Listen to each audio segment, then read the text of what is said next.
kind of already started. Yeah, I caught on to that. I'll roll into it. Hey, Hi everybody. This is the Brewdcast, the Brewd Variety Hour. That's probably what we're called. I am, as always, Gal Robinson. With us tonight is the lovely Leon Robinson. Say hi, Leon. Ooh. Hi, Leon. Nailed it. And with us tonight is the effervescent Town Drunk. How you doing, Town? I mean, I'm brighter. No, that's yeah. I'll go with it. How you doing? Happy 420, Leon. Yes, it is Earth Day. Yes. Town. Yeah, it's I don't know why I'm saying yes. I'm not Town. Town. Yeah, Leon, what's up? Gal called you bubbly. Yeah. You are. I am bubbly. I'm like a fizzy soda that's slightly flat that you drop, but it still fizzes up. But you do not have a catchphrase. That is something that everybody needs to know. You do not have a catchphrase. I do like this. Is my favorite Orange Cassidy shirt. It's a good one. My favorite wrestling shirt. It's so stupid. It's I love like it. I paid money for it, but I do it again because it's so fucking hilarious. So today we're doing weird takes and anything else that might come up. This is kind of a classic Brewd episode, if we're being really honest, because we've kind of like formatted it very well, and today we're just throwing the format out the window. We hate formatting. Everything that we did as the Brewd, though, like when we would plan out those segments in the backyard wrestling, we never did that for the Brewd because it was pointless. Yeah, no, that's true. Because you never quite knew. Like, we knew where we were going. We would almost always have bullet points, like what we had to hit, and like occasionally I would say you or I, but it was more often you would have like a stupid idea, and I'd be like, yeah, let's fucking do that. Like, that sounds awesome. I had a lot of stupid ideas. Yeah. Yeah. We mostly had jumping off points and like places we needed to get to, like you said. And the organic stuff though was the best, because sometimes we would record something and it would be like we were supposed to do this simple little thing like hype a match, and it wound up turning into something completely totally off in left field that was better and funnier. This is true. Sometimes our matches weren't funny. You're also forgetting the planned ribs that happened from time to time. I'm in this moment remembering the nipple piercing. I was tagged. I'm sorry, you were tagged. That one. You were tagged. We planned that one for way longer than I want to admit. So I know that we've told this story before, but it's been a while. So does one of you want to share it? Because you two were the masterminds. I will tell the story because I think I'm more of the mastermind than Leon. We were sitting in that basement, which we recorded all the like Brewd segments at. That was kind of also our party table. We used to party down there like just animals. And Leon and I were with Rainville, and we were probably drinking, and Jensen was probably there too. And there was like some little metal pieces I had from something. It was either like something I didn't fully put together right, or like one of those things. Like there was just these metal pieces, and Leon picks one of them up, and he's like, "Oh, look at that!" And he's holding it like this. Then I think Leon put it by his shirt and jokingly goes like that, like it's his nipple ring. And I was like, "Oh, we should prank Gal. We'll put a band-aid and we'll have it on. We'll act like you got your nipple pierced." Oh my god. And we did. That, when we actually filmed the segment, I didn't know where you guys were going. I don't remember if we had gone into the segment and you were like, just roll with it. Like, I don't remember if you had given me direction at all.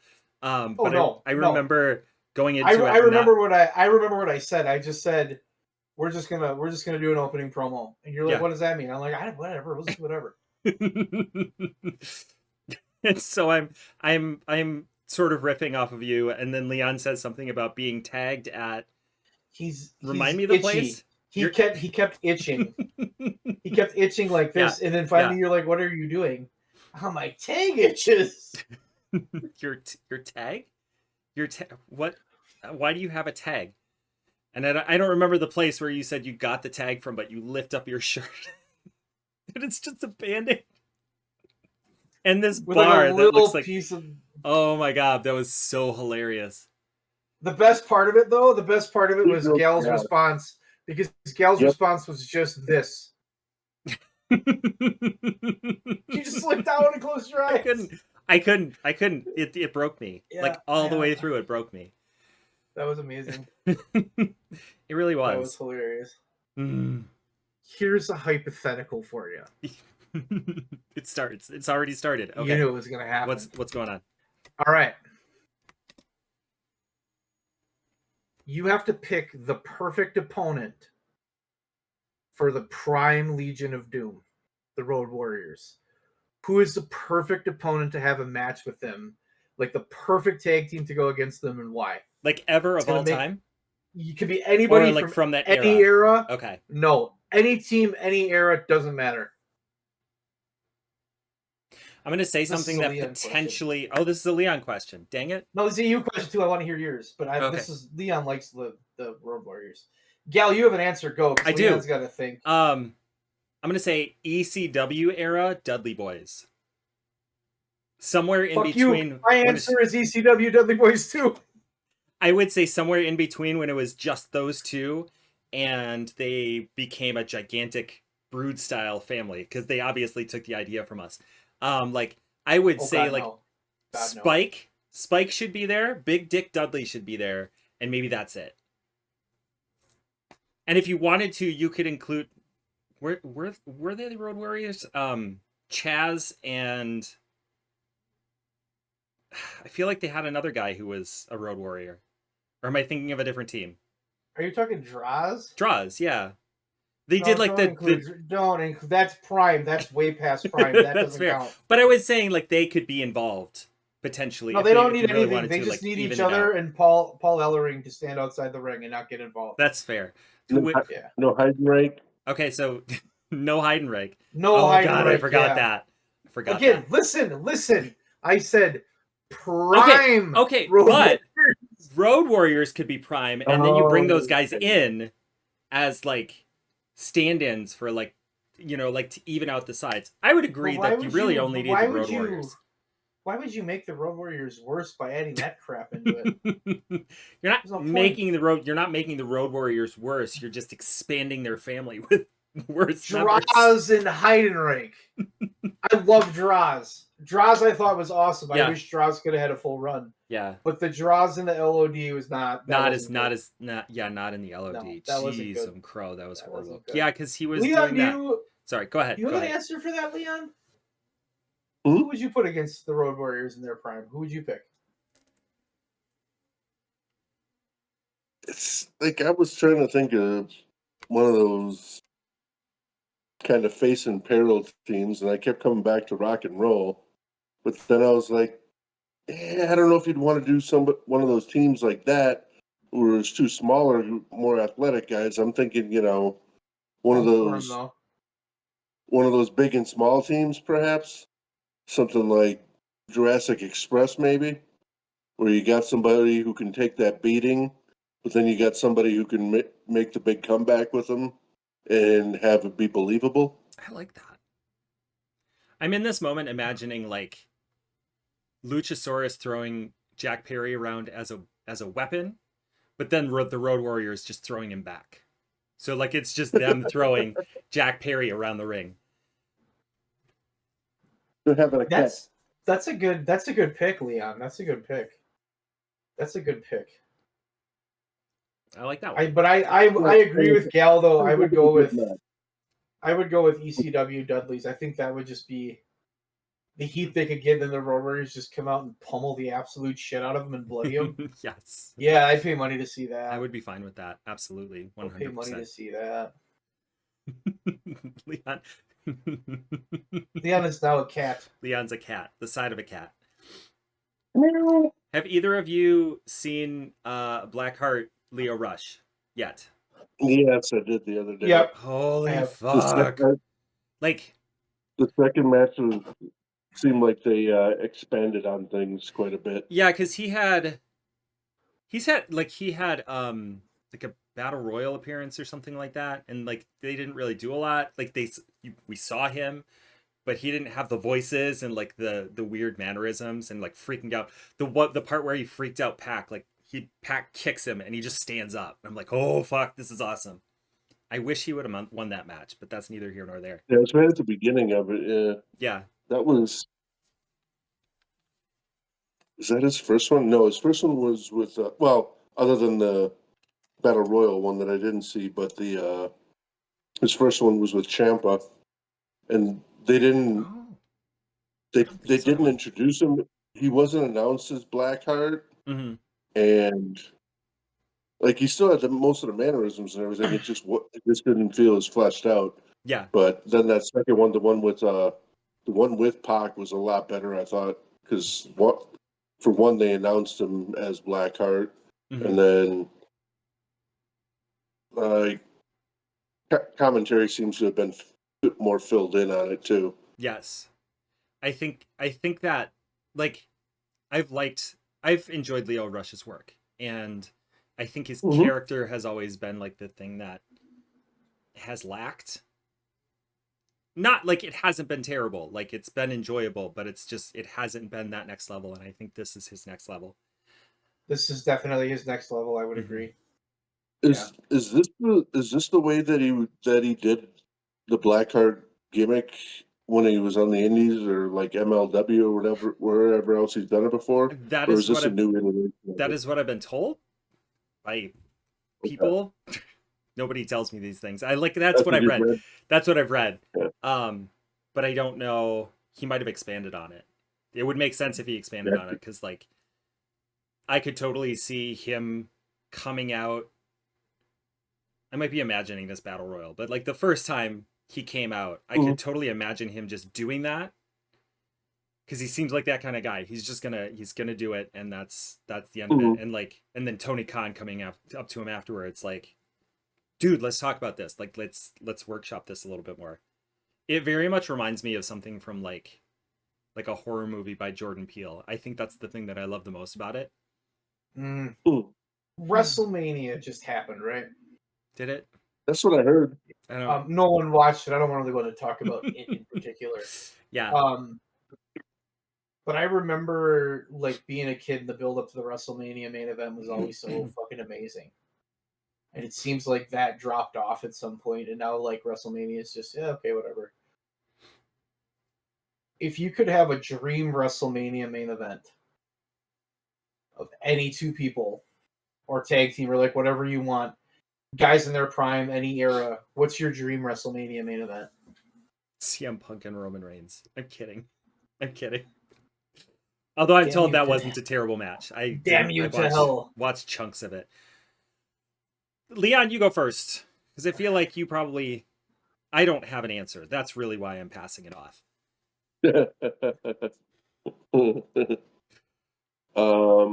It's a hard question, because like you have to think about it. Do you want the classic monster heel, good guy overcomes triumph? Do you want the guy that's like running the long term that never won the championship that comes in and wins it? Because there's so many different ways to do WrestleMania. I mean, what kind of build are you looking for? That kind of becomes the question. Yeah. Because I always thought that I forgot. Go Leon. I was thinking I'm a better wrestler than you, and I want to be the world champion. Classic type of thing, like with like kind of in the same vein as Brock and Kurt, but I was thinking more Kurt and Brett. Oh, that would be a good one. Oh, wow! Take my money. Wow. I mean, you could easily have either of them be the heel there. Yes. Oh, or Brett, neither. It wouldn't fucking matter. I'm sitting here like, this is me pouring water on the fire and like trying to put it out. But I'm sitting here thinking like, Kurt Angle was kind of reckless, at least as far as like comparing him to Bret Hart. And I'm like, Bret Hart wouldn't do it. More like but no, you're right. I'm thinking like prime WWE Kurt rather than TNA Kurt, where other things became issues. Yeah. Like, yes, he was putting on some crazy matches, but he was out of his fucking mind as well. I mean, he was, yeah, he was reckless like, in WWE too, but he definitely turned it up in TNA. And I'm saying reckless with love, because like I like reckless as compared to Bret Hart, because Bret Hart always brags about how he never hurt anybody, that is safe. and then he talks about Bill Goldberg. Brief side note, I watched a video, I will see if I can find it. I watched a video on Reddit where somebody took all the footage, like they found all of the instances where Bret Hart said Bill Goldberg on camera, and it's fucking hilarious. It's gonna be like an hour long. It wasn't that long. It was like 10. I think it was significantly long. It was like 10 minutes or so, 8 minutes, something like that. My favorite was when he goes Bill Goldberg. When he says Bill Goldberg, and I think it's Mean Gene is interviewing him, and he goes, he doesn't like to be called that. He likes to just be called Goldberg. And he goes, well, he can tell me that to my face, Bill Goldberg. I fucking love Bret Hart. Sorry, I twice over derailed your booking. Wow. Leon laid it out. I mean, Dream WrestleMania main event. That would have been dope. Would they ever have done that? Like, I know timing's off, but like, if they could have had Bret Hart wrestle Kurt Angle at any point, I'm pretty sure they would have been like, "Yeah, we're doing that." No, that's fair. Well, that would have been money. Yeah. Because just the best there is, best there was, best there ever will be versus Olympic gold medal. Yeah. I mean, shit kind of writes itself. Yeah, you don't have to do much with that. I mean, throw Pat McAfee in there and you're golden. Sorry. Well, seriously, like, just give those two bullet points for their promos. Stir things up a little bit right before the match. Make it a little hotter, and then... Yeah, Bret Hart was good. Sorry, Go ahead. No, you're good. Put him out in the ring and give him 20, 25 minutes in the ring, and...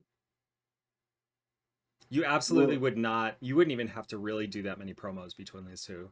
Like you said, it writes itself, very much so. That one would sell itself. That would be just an easy sell. They would try and sell it more. I believe or that. we could have them feud over a part in a Japanese shampoo commercial. Well, Leon, you booked that for WrestleMania as your dream match, but it's going on second to last. The main event's going to be the Ultimate Warrior and Roman Reigns in a 60-minute Iron Man match. No, thank you. I'm just trying to calculate the number of spears and Superman punches and shoulder tackles and gorilla press slams.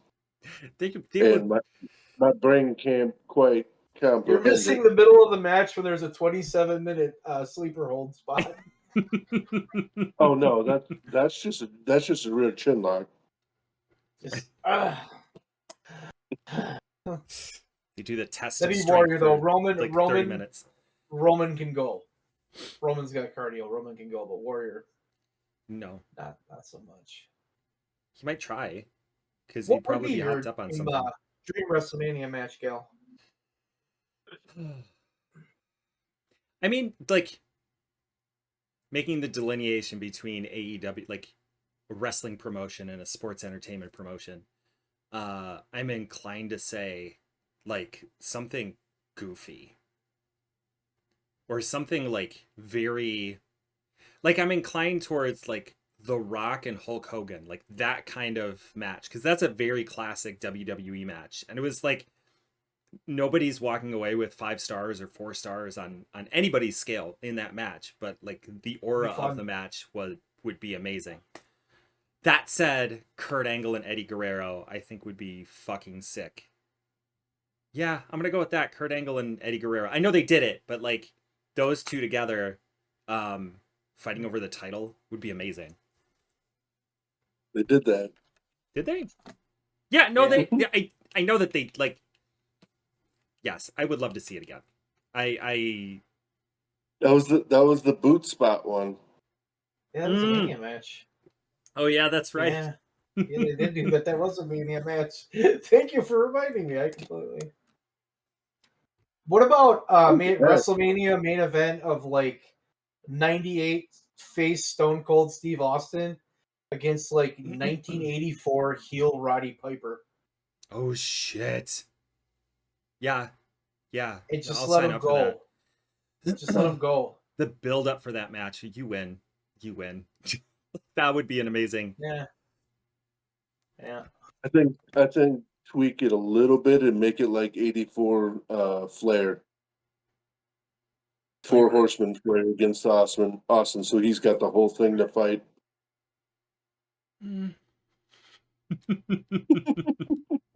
I was trying to keep mine within the relevance of like WWE people, though. Yeah. You know what I mean? That's fair. I still think that Piper and Austin would be better because they would just those promos would get totally out of hand. They would be like actually fist fighting in the ring. Yeah. There'd be 3 or 4 new catchphrases born in that feud alone. And they wouldn't be forced one like Chris Jericho's. He keeps forcing those catchphrases. He's gotten to the point where he can force those. Yeah. I mean, yeah. Like he can just will those into existence at this point. I am curious to know what y'all think about his present run, because I was expecting to hate it. And I don't hate it. But it's not, I don't know, like I'm waiting to see what they do with it. I see it as like an edgier version of what I would have expected him to do in WWE. Like it's very sports entertainment-y, which I totally get. Like that's him. But like I don't know, like I don't know how I feel about it. I think it's too early to tell. I hope they're not putting him in another group. Oh God. Because that seems to be their de facto for him, is just put him in a group, put him in a group, put him in a group. Let him get new people over, pretty much, yeah. And he hasn't gotten anybody in a group over. Yeah. Nobody's benefited. The only one that benefited was MJF, and MJF didn't really benefit. He kind of benefited. I'm thinking of Daniel Garcia, but I think a lot of the guys that you can point at and say they benefited from that group, they didn't benefit from the group. They benefited in spite of being a part of the group. Like the group didn't really propel Daniel Garcia. No. The stuff that he did afterwards propelled him more. Like I'm not saying like Jericho's not like dead weight. Like he helped some, but I think he got over more after he left that group. I do too. I don't think that group had no benefit to him. I would say the same for MJF. Like MJF didn't need the group. Like if we're being honest, MJF needed the heel turn. Yeah. Groups. We're talking groups. Sure, let's talk groups. Dream Faction. Who do you got? Oh, like Leon, I can put anybody together. Okay. Yeah, you got to make a Dream Faction. Who do you got? Or Gal, you can go first on this one. I don't want to. It's hard. My inclination is to keep it small, and like once you get a faction to be too big, it becomes too burdensome. Like the Hurt Business, I think is like the perfect size, even though they're expanding. I feel like they can pull off like a 4 or 5 man group, but outside of that, it would be difficult. I would like to see Private Party in a group that actually benefits them, that like actually helps them. Have they been a part of a faction at this point? They were with Matt Hardy for a while, but I don't know if you really would call that a faction. They were just kind of there. They were hanger-oners. Hardy Family Office or whatever the fuck it was. Yeah. Oh yeah. I've got one. Do it. Do your thing. Okay. So we've got our leader of the faction. That guy, Orange Cassidy. Of course. Okay, so he's the leader. This is going to be like your basic 4-man group with a manager. Kind of like 4 Horsemen style. So your leader, like your Ric Flair role, is Orange Cassidy. Okay. Your muscle guy, your singles wrestler muscle, is like 88 Big Boss Man. Okay. All right. And then the tag team in the thing. I feel like this is just a group of your favorite wrestlers. It's not a problem. The tag team in there would be. See, like, I want to go Demolition because I like Demolition. I also kind of like. It'd be funny if it was the Rockers. But I'm gonna go. The tag team's gonna be Dwayne Gill and Barry Hardy, the jobber tag team from early '90s WWF. All right. And it'll basically be the boss man being like, "What the fuck have I gotten myself into?" Because those guys will lose all the time, and Orange will be like, "Whatever."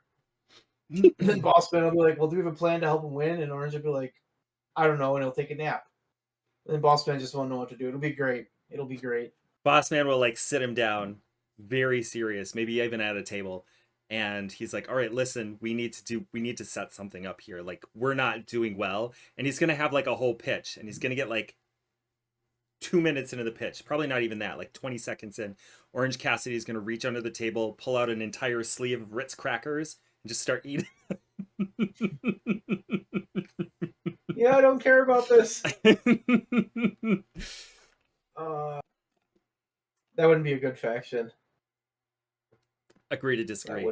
I think that would be an amazing faction. It'd be hilarious. I don't think that it would achieve very much.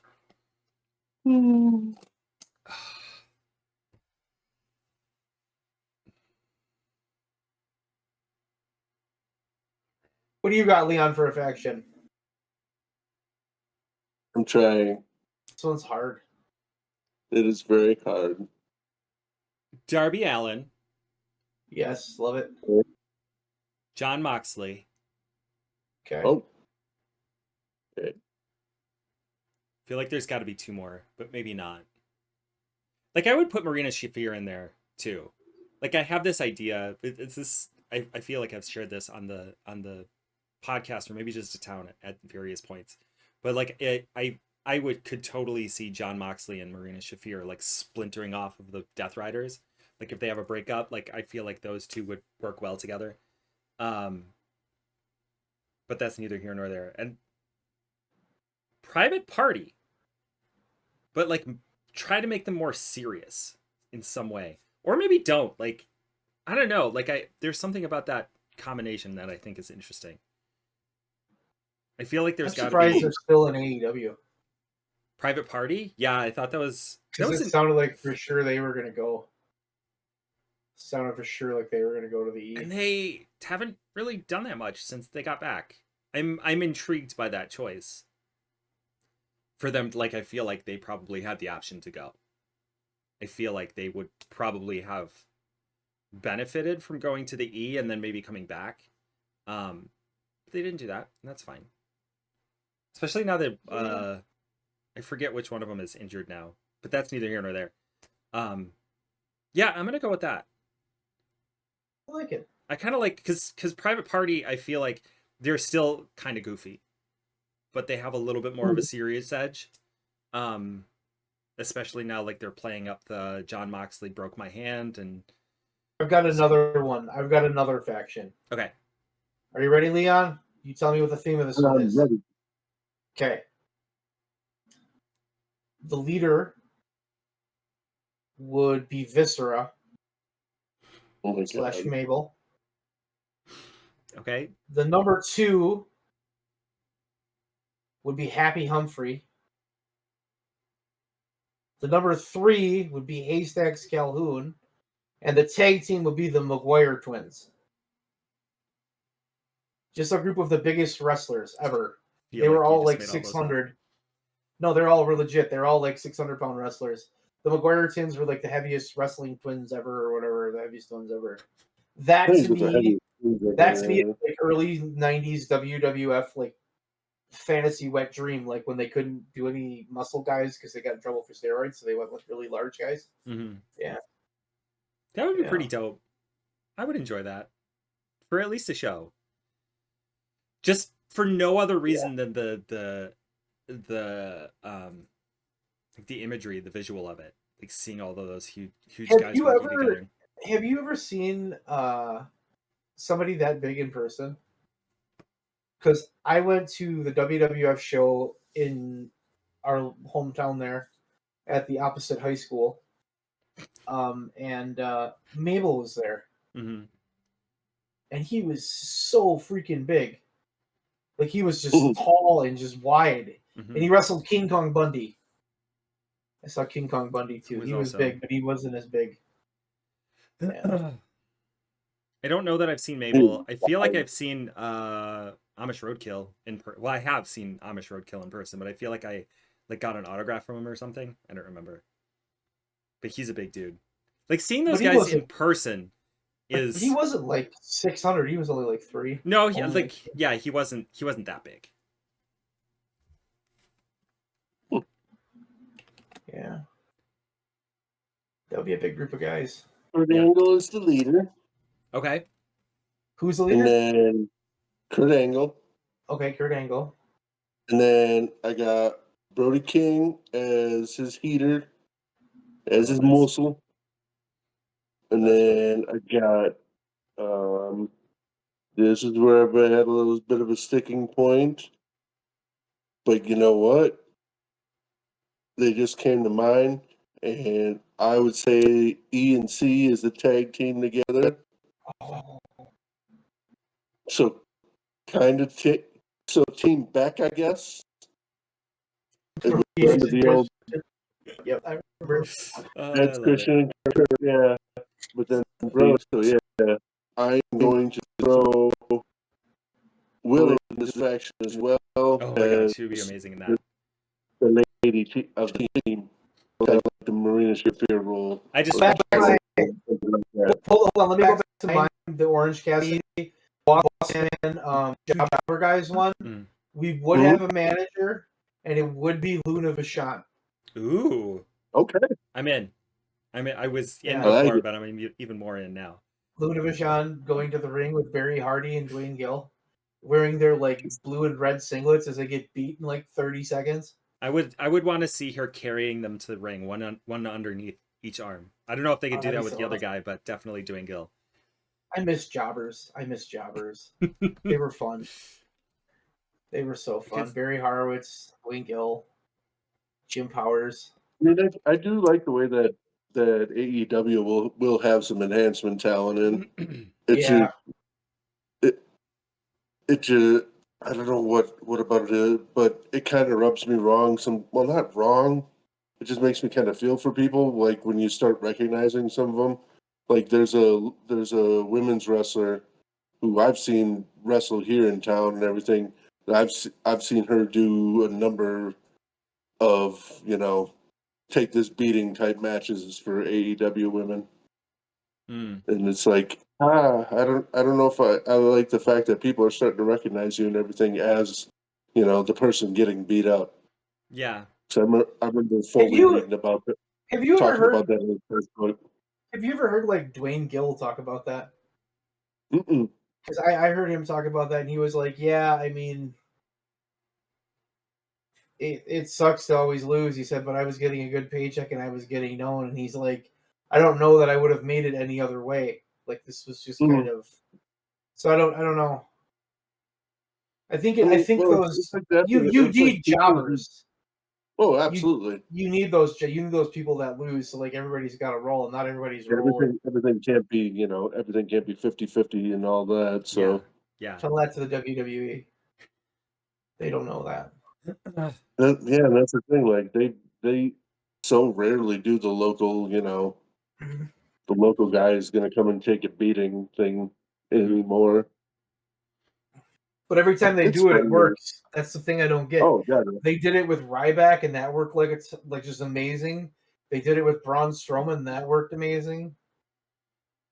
Yeah. Yeah, I mean, there's this place for it. That's not my favorite like style of match, but there's definitely a place for it. I'm thinking back on like the past like month or so of AEW programming, and I feel like the times when they bring in enhancement talent, it's usually like the match is usually a little bit, it's not like a squash. And maybe that's just because they don't have a lot of talent right now that's doing squash matches. I like that about AEW is that it's not so much about like getting, I feel like Tony Khan has a better idea of like what it means to get someone out there, because it's not just we need a body, which I think is often what how WWE looks at it. It's more like we're trying you out a little bit. Like this is the match. Like you're not going to win this match, but I want to see how you would do in the ring with this. You know, like that sort of thing. Maybe I'm not. Maybe I'm giving Tony Khan too much credit, but like that's how it feels. No, I mean, because there's been ones like I don't think like that they were initially meant to be like enhancement talent or anything, but like I think back to kind of the earlier days in it were like like the first couple times that Jamie Hayter was just in randomly. Mm-hmm. Stuff like that, where they're just kind of, they're not going to win that match or anything, but they're going to go out there and they're going to have a match, and maybe something comes of it. Maybe they tell them, "Well, we'll see you in a few months" or something like that. Yeah, like that. It happened with her. Like I don't know if Willow was supposed to be planned because she was just kind of a random thing for a while, but she was I don't know. I guess she was getting an entrance and everything, so. yeah. But I think of ones like that where they came in and I guess it felt like there was a little fanfare, so maybe it was just a local type thing, or bringing somebody up off of an indie promotion just to give them a tryout, or I don't know. Yeah, yeah. You say that, and I think the Hardy Boys, because the Hardy Boys started in WWF as legitimate jobbers, and then they just kind of climbed their way up, and then they were lower carders, and then they just kind of worked their way up. That's a fun organic build if you can get it. It's hard to do though. Yeah. When you job somebody out, usually you can't. It's hard to get people behind them. Yeah, it's hard to undo that. Yeah, but if you put an indie person in there who's like got a fan following already, it's a little bit easier, because then they can go back and be like, yeah, I lost, but it was to Mercedes Moné or Willow Nightingale or like these people who have an established name, and then like you kind of build off of that. They still keep their fan base, I would assume, in most cases. Don't you think one of the WWE's biggest problems though is when they bring new people onto TV like Raw or SmackDown, those people like 99 out of 100 times have been on NXT, and you already know everything about them. They're not really a new character. Yeah, they're just in a new spot. I think it's the ones where that's an issue for me is where like the announce team and everything treats them as a complete unknown. Yeah, yeah. As opposed to, like you said, they have been established in NXT and they're known for their indie work and all that other stuff. Like, yeah, obviously, not every wrestling fan is a wrestling fan to that extent where they're paying attention to all those things. But yeah, there are enough folks that are like that where I don't think it would hurt them to acknowledge those kind of things. Yeah. I'm thinking of like NXT and the number of times that they brought folks up and completely changed their gimmick.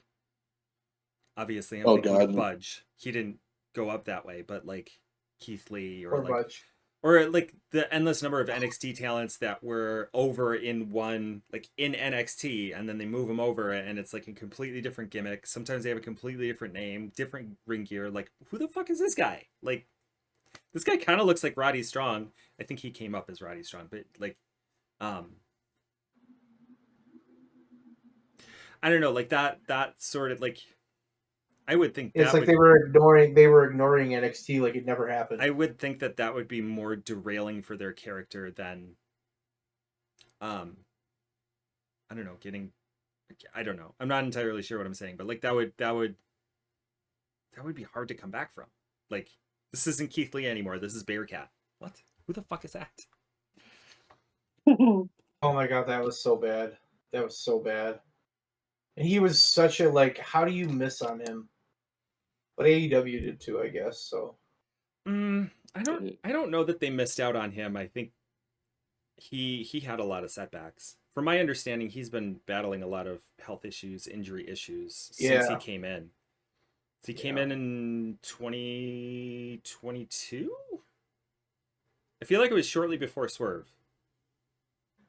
It was right about the same time, yeah. But I also know that he got like he got hit super hard with COVID, and that his performance hasn't really recovered from that. Mm-mm. I'm curious to know what he's doing. I hope he's healthy, and I hope he can come back because I really liked him. He was really good. Yeah. Mm-hmm. I would love to see his wife in AEW. I don't feel like she's getting a fair shake in WWE, but I digress. I looked at those match lengths for WrestleMania, and it boggled my mind.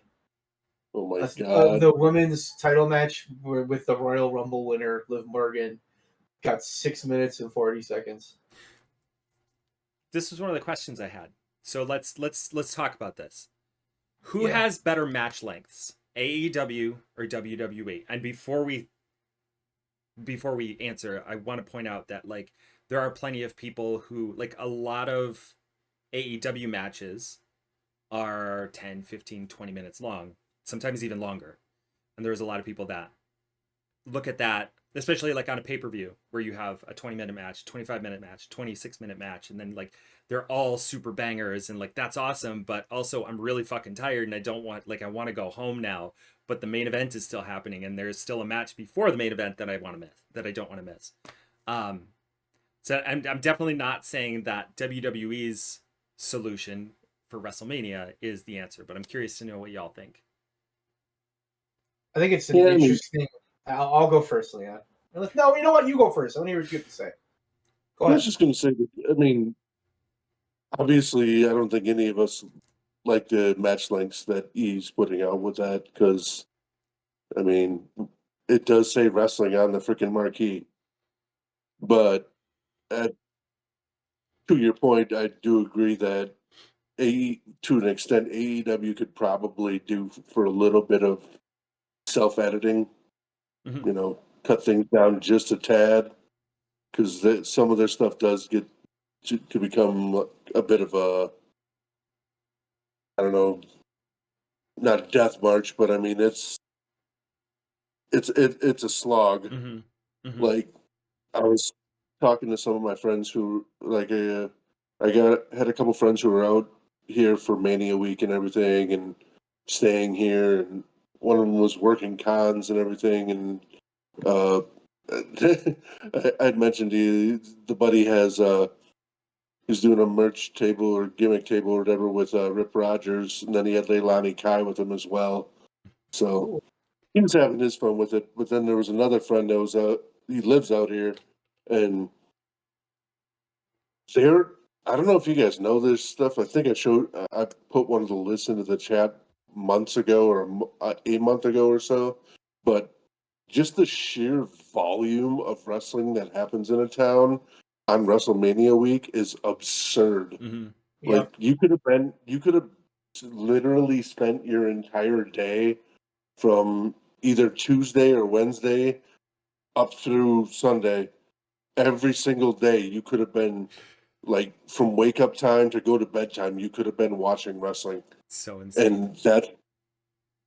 And like, fuck yeah, get your money, guys, get paid, put on those shows. But like, as a fan, I don't think I could do it. It's exhausting. Like even like a 3-hour show is that can feel like a lot. But and then you get into some of those pay-per-views where they're going 5-6 hours with preliminary cards and all, and tapings for other stuff, and then you come out here and you watch all sorts of super indie matches and everything. And there was at least 2 retirement matches out here this weekend that I knew of too. Really? I don't know if you guys saw it. Yeah, Sandman had his last match against an Invisible Man. With the Invisible Man, yeah, I saw. I didn't see the match, but I saw the build-up. Vampiro had his retirement match too. Who did? Vampiro. Oh shit! I'm gonna be honest. I thought he died. Oh my god! Sorry, Vampiro. I'm not up to stuff on knowing what your career is doing. To circle back to your question. Yes, because I actually have a thought on that too. I think the short matches and like that, they're moving so far into sports entertainment that wrestling just doesn't matter anymore. Mm-hmm. And AEW's response is to do the exact opposite. If I have to pay money and if I have to pick, am I going to pick the show that has no wrestling or the show that has too much wrestling? Oh God, that's no brainer. Yeah. I'm going to pick the AEW show. Yeah. Like, and there's people that are like, well, that's too much wrestling. And I think the fandoms are starting to be very different. Yeah. You know what I mean? Like, if you like wrestling, you're over here. If you like sports entertainment, you're over here. You can almost watch an hour of Raw and see no wrestling now. I mean, it's not that hard to do. I look back at I remember when we used to watch the pay-per-views at my house during the Attitude Era. Mm-hmm. And those shows started at 7 and ended at like 9:45. 2 hours, 45 minutes. Yeah. Those probably were the perfect pay-per-views. You started off with something hot. You got through some stuff in the middle. You had a little in the middle there. You had a little spike. You had a good match. You brought it back down. You had your co-main event. You did something before the main event. You had a really good, exciting, star-heavy main event. Mm-hmm. The AEW slog of having a pay-per-view that's 7 hours, it's tough. I won't argue that. And I love them. I watch them, and they're great. And I tell you that all the time, Gal. Yeah. I'm like, that show was amazing because it was, but it's like, I used to be the person that had to watch the show immediately while it was happening live. And now I'm like, okay, I've been watching wrestling for 3.5 hours. I'm just going to pause this. I'm going to come back later. I need a break. Yes. Yeah, no, that's fair. You almost can't do it. Yeah. And the world has changed so drastically when you think about it. Because those pay-per-views we got during the Attitude Era, you weren't supposed to record them. Okay. You weren't, like, technically. But, like, so you were supposed to watch them while they happened. So they had to do a better job of keeping your interest. Because if you weren't interested or it wasn't fun to do and you just, like you wouldn't pay the $40 for it or whatever. Right. So I think with the way we personally, like the way I take stuff in media and entertainment, it's so different from it was, 20 years ago, 10 years ago. Yeah. Just everything's streaming now. So I think that's part of it too. But I prefer the AEW method to the WWE method. Mm-hmm. But I would also be okay if the AEW was like, hey, we're going to cap our shows at 4 hours. I'd be like, cool. Yes. Hour pre-show, 3 hour show. Awesome. Yeah. Perfect. Let's go. Yeah. I know I can't take credit for this thought. I heard it from Andy Murray on What Culture, and I think it's brilliant. I think he is mirroring a lot of what we're what we're saying. Like it can be a real slog, and if you have, even if it's a 4 hour show, like hour pre-show, 4 hour show, like if you chop up the time a little bit better, and not have having banger after banger after banger after banger. Because I remember going to the All Out show and being like, when we were done with that show, we were exhausted. Yeah, it was a those long show. Last two, especially those last two matches, they were so intense. It was like, I was tired. It's like I want to go to bed right this second. Late 80s WWF, those early WrestleManias, especially like 3 through like 6, those they hit it perfect. They knew how to bring the crowd down and get them calm. Yeah. Right before the main event, it was an art, like that perfect show theory. Mm-hmm. Just of you can't just do this, and you can't just do this. You got to have the up and the down. Mm. Otherwise, your crowd's gonna just crap out at the end. That's a real issue on AEW shows, because sometimes you watch a main event that is a real banger and nobody's into it. Yeah. Because in some cases, those guys have been there. They were there for the pre-show. They were there for the show, and they might have done shit before that. Especially when you're talking about All In or one of their bigger shows, they might have gone to an indie show the night before. Not that I'm complaining. It's a lot of wrestling. It's just it can be exhausting. When we went to All In, it didn't feel. I don't think that show was as long, because I think the pre-show was only like an hour, then the show itself was only think it was under 4. I think that was only like a 5-hour show. Yeah, I think it was. Some of I think it these, was about some 4 of or these, 5 total. some of these AEW shows are like 7-8 hours. Yeah. But I also remember the WrestleMania the one year where the pre-show started like at 4:00 and the main event went on at 11:30 at night. And it was wrestling from 4 to midnight. Yeah. It was 8 hours of WrestleMania. Yeah. And you had to watch it if you wanted to watch all the matches. And I did it. And I afterwards was just like never again. Sometimes like Well, that was 2000, wasn't it? No. Yep. This was the one that had Austin Aries like defend the lightweight belt or whatever. So it wasn't that long ago, but it kind of was that long ago. Gotcha. Gross. Like 10 years ago-ish, 10-ish. Just gross. Yeah. Yeah, the like from 20, I don't know, like maybe the last 20 years even. I think that up until they split it into 2 nights. It was often like that. Like the shows were like 8 hours, 9 hours, 10 hours. Do you remember though WrestleMania 17? Mm-hmm. They made a huge deal about it because it was 4 hours. Mm-hmm. Not 3 hours. It was 4 hours. And I remember we were excited as hell that it was 4 hours because it was going to be longer. Yeah. And WrestleMania 17 was just fine at 4 hours. That was probably the best WrestleMania ever. I mean, that was one with Austin Rock. That one had TLC too. Everything on that card was just gold. That was like peak Attitude. That was the peak of Attitude. Attitude Era died right after that. Yeah. I think that's a fair assessment.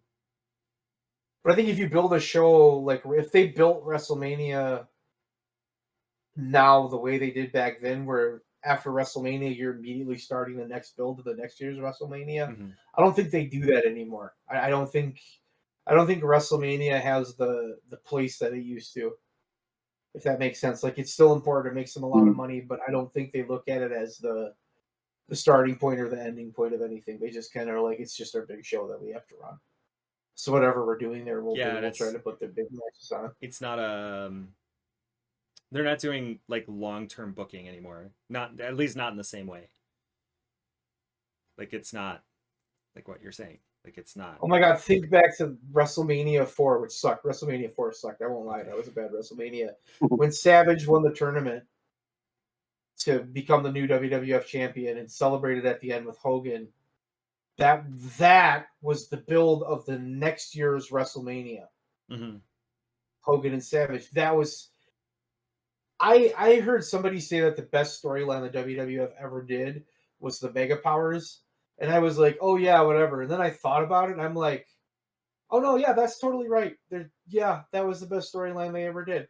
I cannot think of a better storyline they did than the Mega Powers. Can't. It's become pretty much parody of itself at this point, but you could go back if you went back and listened to the Something to Wrestle With episode about Mega Powers Explode. I've heard it multiple times. Yeah, fucking fantastic. Yeah, oh, it's so good. It's really interesting for him to go through the whole thing. Wrestling was so weird back then because everybody was just like this coked up, roided up, bigger than life, megastar, psychopath, ranting lunatic, and we cared about him. And it was just like Hulk Hogan was insane. I watched those promos. I'm just like, what?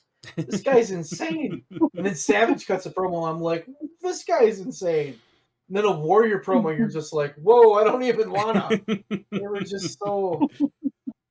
They were intense. But it was so, like being a kid and just watching that was so incredible. Because it was so like, oh my God, look at that guy. I want to be that when I grow up. And your parents are like, oh, no, please no. It's not a good idea. Those old promos pop me. I could sit there and watch those old promos with like Mean Gene from like late 80s, early 90s. Like where he's interviewing people before a match. I could just watch those for days. You know, just like doing those city to city promo tapes. Oh, God. Yes. Yes, they're great. Just all those great promos. And some of those guys couldn't cut a promo, but they tried so hard. Like Tugboat was a terrible promo. Did it matter as much back then? As it does now, at least? I think it did, but I think it didn't. I think if you could wrestle well enough and people believed you well enough, like Tugboat worked. I don't know how Tugboat worked. It worked well, and it wasn't like great, but I mean that worked. It was a different time. Promos really started to matter there in the late '90s. That's when promos really kind of changed what they were. Sure. Because you had to act a lot more and you had to be able to talk a lot more. Mm-hmm. In like the late '80s, that wouldn't have mattered. Yeah. If you were big enough, give them a mouthpiece there. They go, they'll be fine. They could easily have like a little quick run as champ as a heel. But like in like '98, suddenly when your ability to go out there and act cool and cut a promo like that, it was such a different. It sounds weird because it's still a promo, but it was such a different promo from what it was before. That's interesting because at the same time, you can look at ECW and you look at a guy like Sabu or a guy like Amish Roadkill. They were horrible promos. Like, that's why Sabu didn't talk, because he wasn't a good promo. But like, it's a different product, right? But you know what though? No, because that was still an era where in ECW cutting a promo was super fucking important, right? Paul Heyman was smart enough to look at that and go, "This is Sabu. This guy's fucking incredible. He can't cut a promo, but he's insane. Let's just make him insane, and he doesn't need to cut a promo." Like, I think that's what Paul Heyman did such a good job of, was like bringing out what those people could do compared to what they couldn't do. Yes. Whereas WWF, what they have done with them, I didn't know weaknesses. Yeah. So in WWF, they would have like made Sabu, like he would have come in as a heel and then done something, and then they would have like turned him face and been like, "But he can actually talk," and then they would have had him like reading books to a kid in elementary school or something. I don't know. They tried that. Not that in particular, but I remember hearing. I don't remember if it was Paul Heyman or somebody else saying that when they finally did bring Sabu in, Vince was trying to get him to cut up, like he was trying to be like, this guy has to talk, he has to get on the mic, and it was Paul Heyman who was like, no, that he doesn't need that. Like, he fought very, very hard to keep Sabu silent, and I think that's the best solution in that process, and I think it's a good solution for lots of wrestlers. Thinking of Brock Lesnar, like Brock Lesnar is not a great promo. Give him Paul Heyman. Think of how many people along the way have had this gimmick or something they do really good because somebody in that company wants things done inside their box. Mm-hmm. They make them change how they do it and just absolutely kill their character. Exactly. Yeah. And just ruin their career. Yeah. Yeah. I feel like a lot of WCW guys were like that when they. I think that's what I like about AEW, is that chance to kind of be outside the box, because I grew up on WWF and WCW. We all did. We had a little sprinkle of ECW here and there, right? And I think, Gal, you had more than we did. You had a little bit. You watched a bit ECW more. Yeah. a little more regularly. But like, we were so stuck on this. This is how things have to be. This is professional wrestling. Mm-hmm. This is how it's supposed to be. I sound like an old timer, but that's what we were always told. Then to see AEW come in and to see like the stuff that they've done, it's so different. It's just like, yeah, this is really cool. I think this is really cool. That is one of the greatest, let's say, contributions to that product, to AEW, I think, is having guys like, no, just not guys like, but guys having the Bucks and Cody and Kenny Omega in those higher level positions. I don't know in what way they contribute, other than like they have to be contributing creative, and they have to be contributing like, let's bring this guy in, like those three guys in particular, those four guys in particular, experienced what the indies were like. and they know that there's way more stuff out there. And I know that Tony Khan had his ear to the ground, but those guys like worked with the people who are doing weird shit. They worked with guys like Orange Cassidy or Colt Cabana, or like guys who just don't fit a WWE mold. And they can look at that and then go, this guy's kind of awesome. Let's bring him in.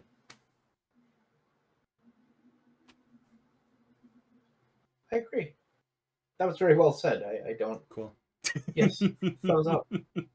I have nothing to add. Actually, on that note, now would be a great time to be done unless anybody has something very, very poignant to say. Like maybe Ninja has something to say. Like maybe Ninja wants a. Oh. Well, Ninja's napping, so I think we should probably keep our voices down. This has been Leon. And I'm Town. Good night. You motherfucker. The town drunk swings like a wrecking ball. Gail Robinson's fists, they could end it all. Leon and Curvin, the brothers of pain. And Darius brings thunder like a freight train.